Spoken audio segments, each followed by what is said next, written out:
ನಮಸ್ಕಾರ ಗೆಳೆಯರೇ, ಇವತ್ತು ನನಗೆ ಚೀಫ್ ಆಂಗ್ಲರ್ ಕಂಪನಿ ಕಡೆಯಿಂದ ಒಂದು ಕಾಂಪ್ಲಿಮೆಂಟ್ ಬಂದಿದೆ. ಇದನ್ನು ಓಪನ್ ಮಾಡಿ ನೋಡೋಣ ಏನಿದೆ ಅಂತ. ಇದರಲ್ಲಿ ಗ್ಲೂಸ್ ಇರಬೇಕು. ನಾನು ಲಾಸ್ಟ್ ಟೈಮ್ ನನ್ನ ವಿಡಿಯೋದಲ್ಲಿ ಹಾಕಿದ್ದೆ, ಗ್ರೀನ್ ಕಲರ್ ಇದ್ದು ಗ್ರೀನ್ ಲೆಪರ್ಡ್ ಅಂತ. ಅದರ ವಿಡಿಯೋ ನೀವೆಲ್ಲ ನೋಡಿದ್ದೀರಿ. ಅದರಲ್ಲಿ ತುಂಬ ಮೀನು ಹಿಡಿದಿದೆ ನಾನು. ಇದರಲ್ಲಿ ಏನಿದೆ ಅಂತ ನಿಮ್ಗೆ ತೋರಿಸ್ತೇನೆ. ಈಗಷ್ಟೇ ಕೊರಿಯರ್ ಬಂತು, ಓಪನ್ ಮಾಡಿ ನೋಡೋಣ. ಇದರಲ್ಲಿ ಮೋಸ್ಟ್ಲಿ ಶ್ರಿಂಪ್ ಇರಬೇಕು. ವಾವ್, ಇದರಲ್ಲಿ ಶ್ರಿಂಪ್ ಬಂದಿದೆ ನೋಡಿ. ನನ್ನ ಫೇವ್ರೇಟ್ ಇದರಲ್ಲಿ ಗ್ರೀನ್ ಲೆಪರ್ಡ್.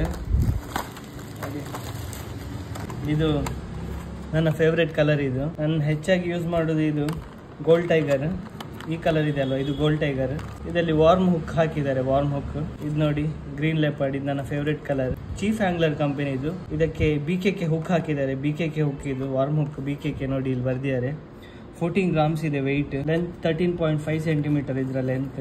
ಮತ್ತೆ ರ್ಯಾಟಲ್ ಸೌಂಡ್ ಕೂಡ ಇದೆ ಇದರಲ್ಲಿ, ರ್ಯಾಟಲ್ ಸೌಂಡ್. ಇದು 3 ಕಲರ್ ಹೊಸತು. ಇದನ್ನ ನಾನು ಟ್ರೈ ಮಾಡಲಿಲ್ಲ. ರಿಸಲ್ಟ್ ಒಳ್ಳೇದಿರ್ಬೋದು. ನ್ಯಾಚುರಲ್ ಸ್ಟ್ರಿಂಗ್ ತರ ಇದೆ ಈ ಕಲರ್ಸ್ ನೋಡಿ. ಇದು ನ್ಯಾಚುರಲ್ ಇದೆ. ಇಲ್ಲಿ ಟೈಲಲ್ಲಿ ಸ್ವಲ್ಪ ಗ್ರೀನ್ ಕಲರ್ ಇದೆ. ಇದು ರೆಡ್ ಅಂಡ್ ಸ್ವಲ್ಪ ರೇಡಿಯಂ ಇರಬೇಕು ಇದು ಟೈಲ್. ಇದು ಕಣ್ಣು ರೇಡಿಯಂ. ಇದು ನೈಟ್ ನೀರಲ್ಲಿ ಸ್ಲೋ ಆಗಿ ರಿಟ್ರೀವ್ ಮಾಡ್ತಾ ಇರುವಾಗ ಒಳ್ಳೆ ಗ್ಲೋ ಆಗ್ತದೆ ರಾತ್ರಿ. ಕ್ಲೀನ್ ವಾಟರಿಗೆ 2 ಕಲರ್ ಹೇಳಿದ್ದು ಬೆಸ್ಟ್ ಇದು. ಈ ವಿಡಿಯೋಗೆ ಒಂದು ಲೈಕ್ ಕೊಡಿ ಹಾಗೂ ವಿಡಿಯೋವನ್ನು ಶೇರ್ ಮಾಡಿ ಗೆಳೆಯರೆ.